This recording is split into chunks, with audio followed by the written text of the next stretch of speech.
Hello student, this is Sonu Kumar Pandey. Welcome again to my YouTube channel Maths Magic with Sonu sir. Area हम लोग पढ़ रहे हैं, mensuration में area मैंने प्रारंभ किया है, उसके बाद आपको वॉल्यूम भी मैं पढ़ाऊंगा। तो एरिया में रेक्टेंगल पर हम लोगों ने बहुत से अच्छे क्वेश्चन और कंसेप्चुअल क्वेश्चन देख लिए। उस पर आधारित बहुत से क्वेश्चन आप किसी भी बुक से बना सकते हैं, एग्ज़ाम का भी प्रेफरेंस ले सकते हैं, यानी उसमें जो एग्ज़ाम में पूछा गया क्वेश्चन है वो भी बना सकते हैं। चलिए स्क्वायर के बारे में समझते हैं, यानी वर्ग के बारे में समझते हैं। तो देखिए वर्ग जो होगा, तो वर्ग के बारे में होता है कि इसकी सभी भुजाएं आपस में बराबर होती है। वर्ग जो होगा उसकी सभी भुजाएं आपस में बराबर होती हैं, यानी ए बी बराबर बी सी बराबर सी डी बराबर डी ए। वर्ग की सभी भुजाएं आपस में बराबर होती है। साथ ही साथ वर्ग का प्रत्येक कोण 90 डिग्री का होता है। आयत में भी प्रत्येक कोण कितने डिग्री का था? 90 डिग्री का था। लेकिन आयत में क्या हम लोगों ने पढ़ा था? आमने सामने की भुजाएं बराबर होती हैं, और यहाँ पर सभी भुजाएं बराबर होती हैं। आयत भी एक प्रकार का समानांतर चतुर्भुज है, वर्ग भी एक प्रकार का समानांतर चतुर्भुज है। इसमें कहा यह जाता है कि आयत एक प्रकार का समानांतर चतुर्भुज है जिसकी आमने सामने की भुजाएं बराबर होती हैं तथा प्रत्येक कोण 90 डिग्री का होता है। वर्ग के बारे में कहा जाता है कि वर्ग एक ऐसा समानांतर चतुर्भुज है जिसके आमने सामने की भुजाएं समानांतर होने के साथ साथ सभी भुजाएं आपस में बराबर होती हैं, ठीक है, और प्रत्येक कोण 90 डिग्री का होता है। वैसे समचतुर्भुज जब आप पढ़ेंगे तो वहाँ कहा जाएगा वो अभी एक प्रकार का समानांतर चतुर्भुज होगा, लेकिन वहाँ पर क्या आपका समचतुर्भुज में क्या होता है कि वर्ग और समचतुर्भुज में जो अंतर है वह है कि ये 90 डिग्री जो होता है वो नहीं होगा। वर्ग में क्या होगा? सभी भुजाएं बराबर भी होंगी और प्रत्येक एंगल 90 डिग्री का भी होगा। और समचतुर्भुज में क्या हो जाएगा कि सभी भुजाएं बराबर तो होंगी लेकिन प्रत्येक एंगल 90 डिग्री का नहीं होगा। तो उसको लेटर ऑन हम लोग डिस्कशन करेंगे, स्टडी करेंगे। एरिया में वो तो पढ़ना ही हम लोगों को क्वाड्रेटिलर। तो अब देखें यहाँ पर A B B C C D D है, तो अब यहाँ सभी भुजाएं क्या हो जाएंगी? मान लिया गया ए। अब देखिए क्षेत्रफल, तो क्षेत्रफल क्या होता है? तो क्षेत्रफल इसका हो जाता है ए स्क्वायर। परिमाप क्या होगा? तो परिमाप के बारे में आपको एक मैंने बताया था, परिमाप का डिफिनीशन। किसी भी ज्योमेट्रिकल फिगर के किसी एक बिंदु से चलना प्रारंभ करिए, सभी भुजाओं के सहारे घूमते हुए फिर वहां तक पहुंच जाइए। तय की गई कुल दूरी को परिमाप कहते हैं, यानी परिमाप एक प्रकार का दूरी होता है।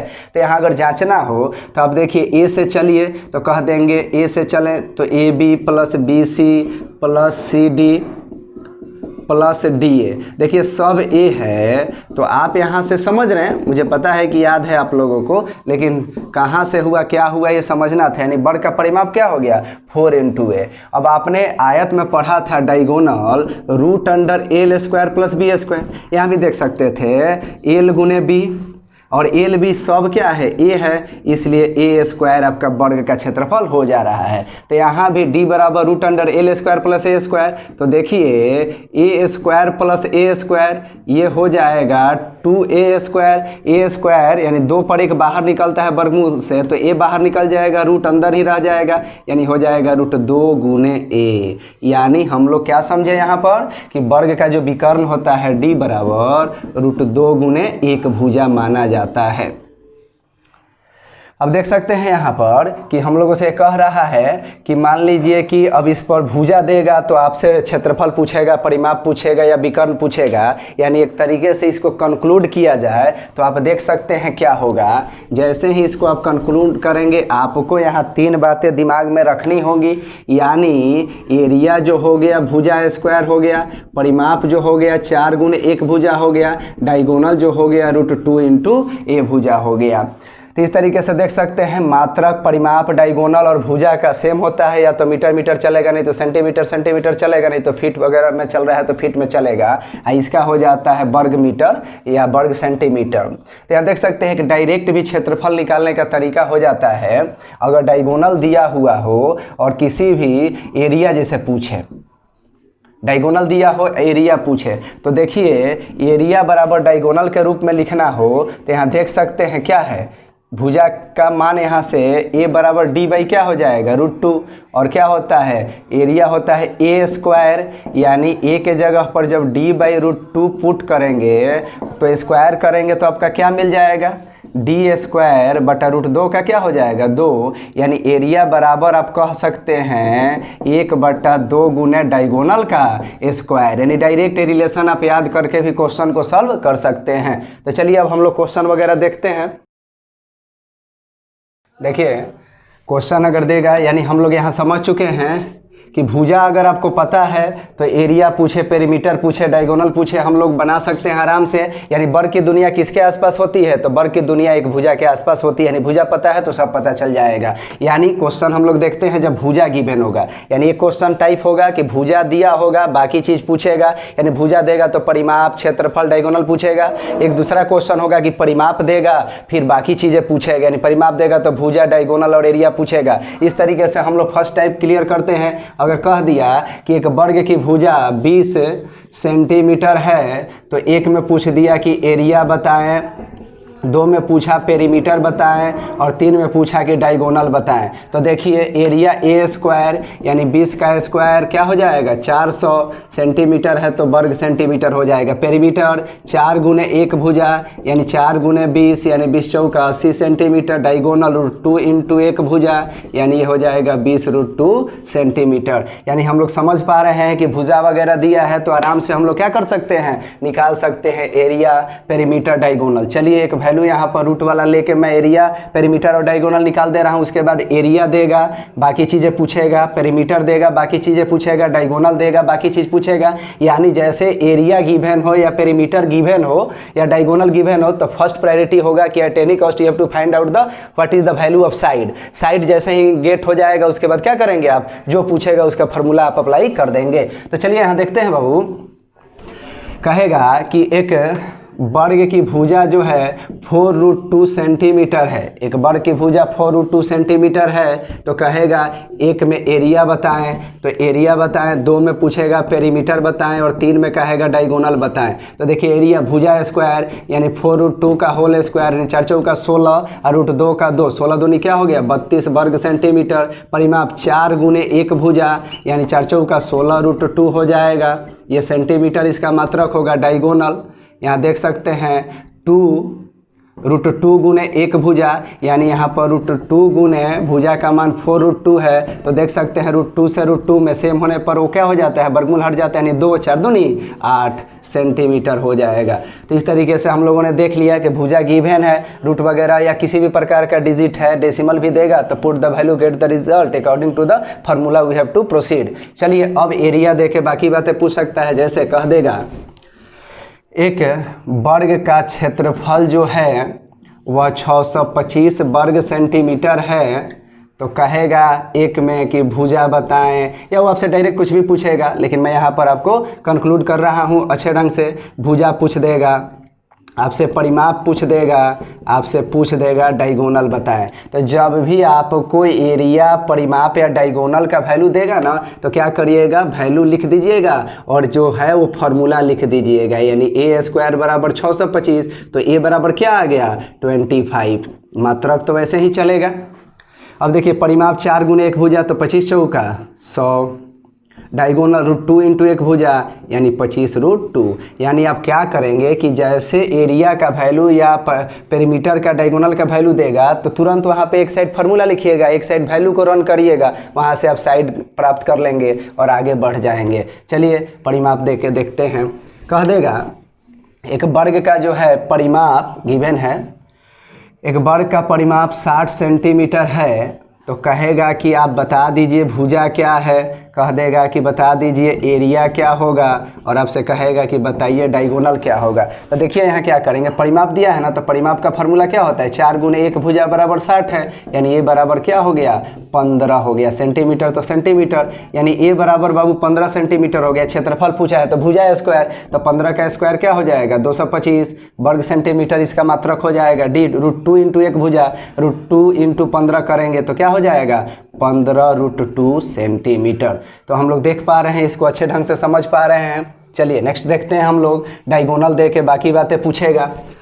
तो जैसे हम लोगों को क्वेश्चन में दिया होगा कि एक वर्ग का विकर्ण जो है वह 4√2 सेंटीमीटर है, कहेगा कि एक में भुजा बता दीजिए, 2 में कहेगा पेरीमीटर बता दीजिए और 3 में आपसे कह सकता है एरिया बता दीजिए। तो यहाँ पर फट दे, यहाँ पर फार्मूला लगा दीजिए √2 इंटू ए बराबर 4√2, √2 से √2 कट गया, ए बराबर 4 आया, तो अब भुजा हो गया 4। अब कह रहे हैं परिमाप बताइए, तो 4 गुने 1 भुजा, तो 4 चौका क्या हो जाएगा, 4 गुने 1 भुजा, तो 4 चौका 16, ये सेंटीमीटर में। और देखिए यहाँ पर एरिया 4 का स्क्वायर, यहाँ संयोग से ये भी देखिए 16 आया है, लेकिन ये क्या है 16 वर्ग सेंटीमीटर होगा। तो there is no need to be confused here, ठीक है। यहाँ पर हम लोगों को put the value get the result according to the formula work करना है, ठीक है। मात्रक पर भी आपको ध्यान यहाँ रखना होगा। तो देख सकते हैं एरिया दिया, परिमाप दिया या डायमीटर दिया, तो वहाँ से हम लोग साइड प्राप्त करने के बाद जो भी पूछ रहा है आसानी से बना दे रहे हैं। वो डायरेक्ट वाला फार्मूला हम लोग यूज कर रहे हैं। जब डायगोनल देता है तो डायरेक्ट एरिया कैसे निकलता है, जैसे कि यहाँ देख सकते हैं, कहेगा एक वर्ग का जो है परिमाप 6√2 सेंटीमीटर है, क्षेत्रफल बताए, डायरेक्ट पूछ दिया, तो डायरेक्ट क्षेत्रफल हो जाएगा एक फार्मूला 1/2 इंटू डी का स्क्वायर। वैसे तो आप यहाँ से ये आपका डायगोनल दिया है, सॉरी फॉर दैट, यहाँ डायगोनल वाला फार्मूला डायरेक्ट मैं अप्लाई करना चाह रहा हूँ। तो डायगोनल दिया है तो एक तरीका हुआ कि भुजा निकालें, उसके बाद आप जो पूछे फार्मूला में लगाएं। लेकिन यहाँ डायगोनल का डायरेक्ट इस्तेमाल मैंने प्रूफ भी किया है वहाँ पर। तो 6√2 का होल स्क्वायर यानी हो जाएगा 1/2 इंटू 6 का 36 और 2 36 2 नहीं 72, यानी यहाँ कटेगा तो हो जाएगा 36 सेंटीमीटर है तो वर्ग सेंटीमीटर।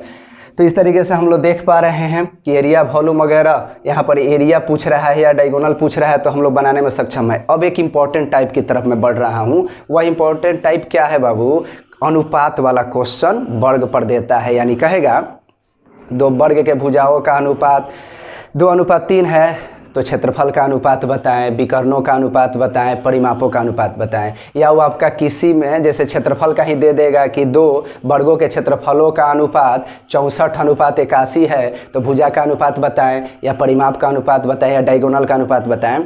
या परिमाप का अनुपात दे देगा कि एक वर्ग के परिमाप का अनुपात 4:5 है, तो भुजा का अनुपात बताएं, डायगोनल का अनुपात बताएं, क्षेत्रफल का अनुपात बताएं। तो what is the correlation between the side, area, perimeter and diagonal we have to understand here. तो उसको हम लोग समझ ले रहे हैं। 2 वर्गों की यहाँ पर तुलना करेगा। तो जब 2 वर्गों की तुलना करेगा तो चलिए हम लोग यहाँ देखते हैं। फार्मूला आपके पास है, थोड़ा सा conceptually we have to be strong, thereafter we have to apply on the question. तो देखिए यहाँ पर मान लीजिए कि 2 वर्ग है जिसकी भुजाएं a1 a2 है। 2 वर्ग है जिसकी भुजाएं क्या है a1 a2 है। तो कहे कि एरिया का अनुपात बता दीजिए। तो देखिए एरिया का अनुपात जब पूछेगा तो आपको पता है कि पहले वर्ग के भुजा a1 है तो क्षेत्रफल क्या हो जाएगा a1 स्क्वायर, दूसरे वर्ग की भुजा a2 है तो क्षेत्रफल क्या हो जाएगा a2 स्क्वायर। यानी भुजा का स्क्वायर कर देने पर आपको क्षेत्रफल का अनुपात मिल जाता है। अब चलिए पेरीमीटर क्या होगा, तो पेरीमीटर आप जानते हैं 4 गुने 1 भुजा, तो 2 वर्ग है तो पहले वर्ग की भुजा a1 है तो पहले वर्ग का यहाँ पेरीमीटर 4 इंटू a1 होगा, अनुपात a2 है तो 4 इंटू a2 होगा, यहाँ 4 से 4 कैंसिल हुआ यानी आ गया a1 अनुपात a2।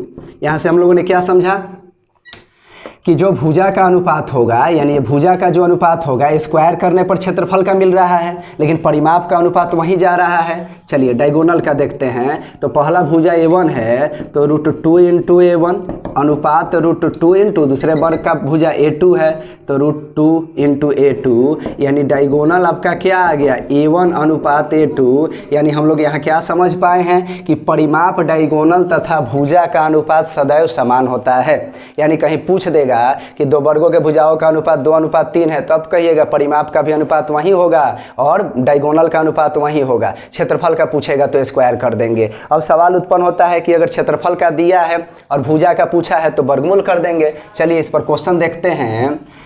अगर कह दिया 2 वर्गों के भुजाओं का अनुपात 2:3 है तो क्षेत्रफल का बताएं, तो 2 का स्क्वायर 4, 3 का स्क्वायर 9, आंसर हो गया। कहे परिमाप का बताएं तो 2:3 ही होगा। कहेगा डायगोनल का बताएं तो क्या हो जाएगा 2:3 ही होगा। देख सकते हैं question in easy way compare करके चल रहा है। चलिए आगे देखते हैं। अगर कह दे 2 वर्ग के परिमाप का अनुपात 4:5 है, कहे भुजा का अनुपात बताएं, तो आप क्या कहेंगे बाबू 4:5 ही। कहे डायगोनल का अनुपात बताएं तो सेम होता है तो 4:5 ही। कहे एरिया का बताएं तो 4 का स्क्वायर 16 और 5 का स्क्वायर 25। तो इस तरीके से हम लोग क्वेश्चन को अच्छे ढंग से समझ पा रहे हैं। अब ऐसा भी कर सकता है, वो कहेगा हम लोगों से कि दो वर्गों के डायगोनल का अनुपात 6:7 है, तो कहेगा भुजा का बताएं, तो डायगोनल का जो अनुपात होता है वही भुजा का होता है। कहेगा परिमाप का अनुपात बताएं, तो वो 6:7 ही होगा, सेम होता है। कहेगा एरिया का बता दे, 6 का 36 और 7 का 49। अब चलिए हम लोगों से क्वेश्चन कह सकता है कि दो वर्गों के क्षेत्रफलों का अनुपात 64:81 है, तो कहेगा भुजा का बताए। तो क्षेत्रफल का दिया है, तो भुजा से स्क्वायर करके एरिया में जाते थे, तो वर्गमूल करेंगे तो आपका भुजा मिल जाएगा। तो 64 का वर्गमूल 8, 81 का 9, यानी भुजा 8:9 हो गया, तो परिमाप भी 8:9 होगा और आपका डायगोनल भी क्या होगा, 8:9 ही होगा। चलिए एक क्वेश्चन और देखते हैं। कह देगा दो वर्गों के क्षेत्रफलों का अनुपात जो है वह 225:121 है, तो कहेगा कि भुजा का बता दे। तो 225 15 और 121 11 का, परिमाप का कहेगा तो भी 15:11 और डायगोनल कहेगा तो 15:11। यानी ये इंपॉर्टेंट क्वेश्चन आप मैक्सिमम बार ये एग्ज़ाम में पूछा हुआ है, बहुत बार पूछता है। देखिए वैल्यू तो अलग अलग देगा, डिजिट वो टैली नहीं कर सकता है, लेकिन अगर कंसेप्ट आपको पता है तो in the same way we can solve the question. चलिए अब देखते हैं कुछ इंपॉर्टेंट क्वेश्चन। जैसे देता क्या है कि एक कहेगा क्वेश्चन, आपको बड़ा अच्छा क्वेश्चन है। कह देता है कि एक वर्ग है,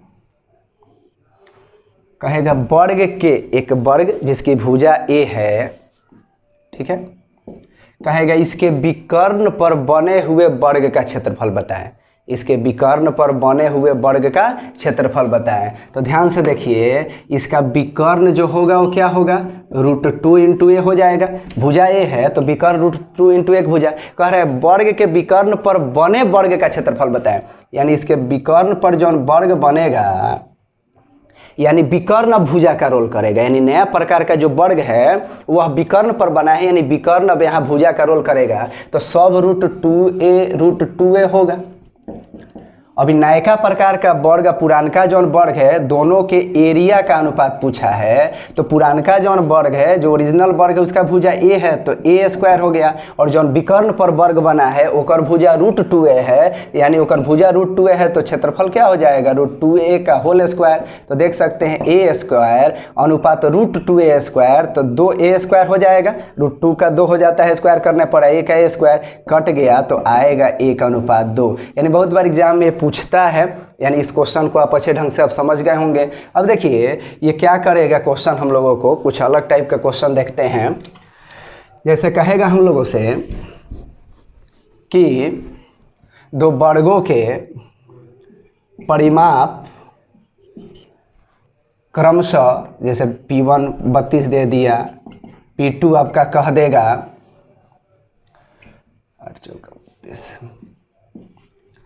32 और 48 हैं।